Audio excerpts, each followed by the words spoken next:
I'd like to welcome Dr. Peggy Chabrian to Lift Academy's Girls in Aviation Day. Peggy is the founder of an organization called Women in Aviation International. She has held top positions in aviation education at colleges such as Parks College, Embry-Riddle Aeronautical University, and Georgia State University. With over 2,200 hours of flight time, Peggy is an experienced flight instructor with a helicopter and seaplane rating. Peggy, thank you for joining us and welcome to Liftoff. Well, thank you for inviting me to be part of this Girls in Aviation Day program. So tell us more about your career as an aviation educator and what it's like to be the founder of one of the largest women's organizations in aviation. Well, I always enjoyed teaching, even started out as an elementary education major in college a few years ago, and was introduced to aviation, and I thought I could combine the two things I love, teaching and aviation. So I did work, as you said, for some different universities teaching aviation courses, and then was able to move into some administrative positions, department chair and dean. And at one of those universities, one of my jobs was to help organize and coordinate seminars, conferences, and things like that. And one of the ones that was developed back in 1990 was tying in with Women's History Month in March, as we're doing with Girls in Aviation Day. A conference called Women in Aviation, a chance to bring in women doing different things in aviation, letting the college and university students meet them, hear their stories, and that then later, about 6 years later, decided to make it its own organization, and it's been very, very helpful. That's awesome. That is amazing. I've been to a couple conferences. I know it's impacting so many people. So thank you for all your work on that. Thank you. So being a female in aviation, were you ever faced with obstacles or challenges in this male-dominated industry? Well, I think it's a great question. And I look back in things that happened, particularly maybe when I was first getting started in aviation. And one particular story I'd like to share. I was a flight instructor at a small airport in Tennessee, and it was my first day. And one of the students came out, and he'd been flying with someone else who had gone to another job at another location. And he looked at me and he says, "I had never flown with a woman flight instructor before." And I thought, oh gosh, what am I going to say or do? I said, well, I'll tell you what, let's go fly today, your next lesson.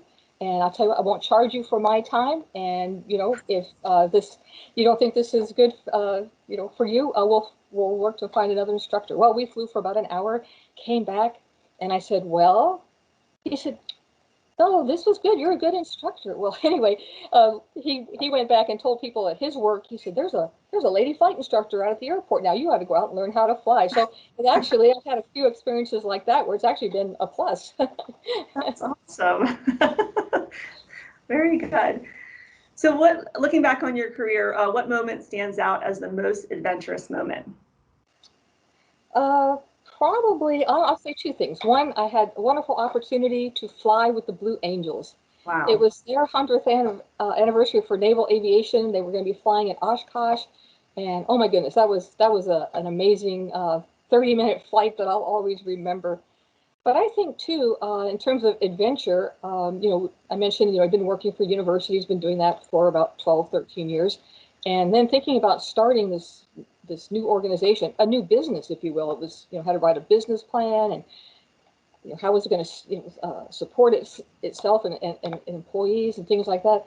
So that was kind of a big leap of faith, but it's been so amazing for 25 years just to see that the organization, with 0 members and now over 15,000 members, and working with the chapters all around the world, the Girls in Aviation Day program. But it was a little bit of a, oh gosh, is this a good decision to make? But looking back, it was fantastic, and so many people have helped over the years pull all these different programs together that have made it a success.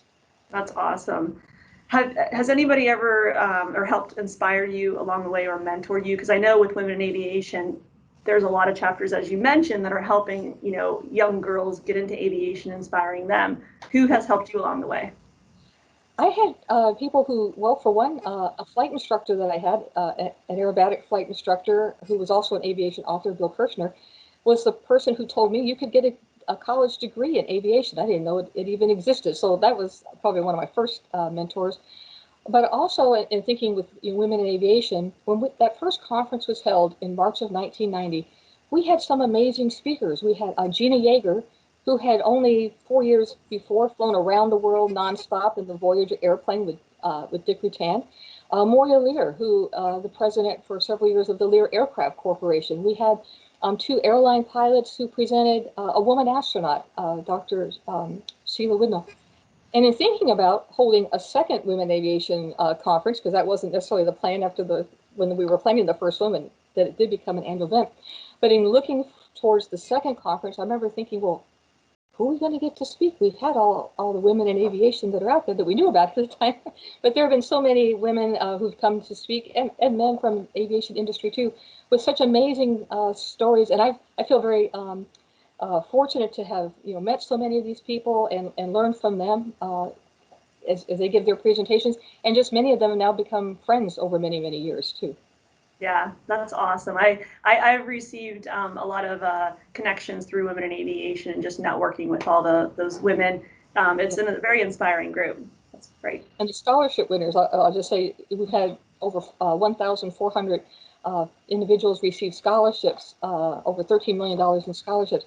And to see some of those people now in their career, and they've come back and said, well, I want to start a new scholarship to help someone else pursue awesome. Their aviation dreams. Wow, that is great. That is a great example of the butterfly effect and what you've done, starting in 1990 and how it's just rippled through the industry. That's amazing. So thinking back to your high school self, what career did you dream about when you were a kid? I was going to be an elementary school teacher. That was when I was little. Even put my stuffed animals out on a table and my little chalkboard and would teach them. So awesome. As I said, I spent 3 years majoring in elementary ed, but the summer between my senior year in college, one of my part-time jobs was at a restaurant, and one of the customers was a pilot, owned an airplane, and he was always asking people, come out to the airport, go for an airplane ride, and took him up on it. And then started taking flying lessons and ended up changing my major and changing careers. But education always has come back into my career in different ways. Yep. In aviation, you never stop learning. So it seems to be the perfect education. Yeah. So research shows as students begin high school, courses tend to be chosen based off of gender. Boys are provided more math and science classes, while girls are provided more literature and art courses. What types of academic courses were you interested in during high school and college? Well, I guess maybe I always enjoyed math. Math was my favorite subject. In fact, I was even thinking about being a math teacher at one point, but I've always loved math. And then later when I was in college and taking some of the aviation courses, I found it fascinating to be in a class maybe on aircraft engines, and the instructor would bring in some of the components of the airplane, or we had, the engine. I had a cutaway engine. We could actually watch, the pistons move up and down in the cylinders. And that was fantastic. The visual application was great. But I would say to the young people watching this video, explore, take courses. You've got a little interest or something don't know anything about, take the class. You might find yourself becoming an expert in a new field you hadn't considered. Absolutely, that's great advice. Peggy, we're inspired by what you're doing in the industry and the success you've created for yourself. What advice can you share with all the young women participating in Liftoff? I would say you're going to learn a lot through this program and with the Liftoff, and then take it to the next step. Maybe you'll see something about, again, whether learning to fly or maybe becoming a mechanic or engineer. So maybe there's an opportunity to go to your local airport. Maybe there's an aviation museum in your area. Stay in touch with the people through Republic Airways, and I'm sure several of them would be willing to talk to you about questions you might have or thoughts you might have. And I would say, depending on your age, and have opportunities to volunteer. If you get a chance to go to a local air show or go visit an aviation company nearby, offer to volunteer. You'll learn so much, and you'll have a lot of fun too in the process. And keep an eye out for opportunities. That's great advice. Thank you. Finally, do you have a go-to song that motivates you and lifts you up? Well, I have to say my go-to song is Amazing Grace. I really believe God has had an instrumental role in my career as well, and that's my favorite song. Very good. Thank you. Well, it's an honor to speak to you today, and I know our viewers will learn so much from you. Thank you for joining us. Thank you.